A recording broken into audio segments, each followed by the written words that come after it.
መጽሐፍ ቅዱስ ውስጥ ሐዋርያነት 3 ጎን ነው። የእምነታችን ሐዋርያ፣ የበጉ ሐዋርያትና ምርጥ ዕቃ ሐዋርያ 3። ከዚህ ውጪ እንግዲህ አራተኛ የለም። ከየት ውስጥ እንመድባቸው?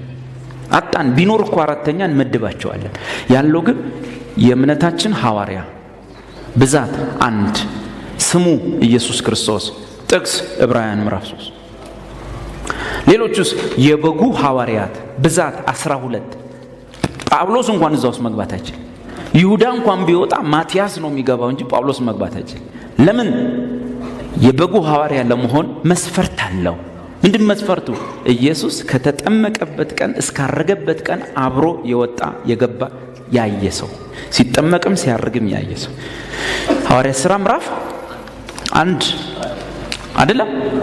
ሲጠመቅ አንስቶ እስኪያርግ ከኛ ጋር ከነበሩት አንዱን ተብሎ ማቲያስ ገባ። ሌላ ሰው መግባት ጳውሎስ እንኳን መግባት አይችልም። 3ኛ የአሕዛብ ሐዋርያ ወይንም ምርጥ ዕቃ ቁጥር ብዛት 1 ማነው? ስሙ ሐዋርያው ጳውሎስ። በቃ አራተኛውን የትን መድቦሽ? ቢኖር እኮ እንመድባለን። እንደውም ጥሩ ነው። ለኔም እዛ ውስጥ ገባ ነበር። የለምና ምን ውስጥ እንመድብ? ስለዚህ የዘመኑ ሐዋርያት ብለን መመደብ እንችላለን።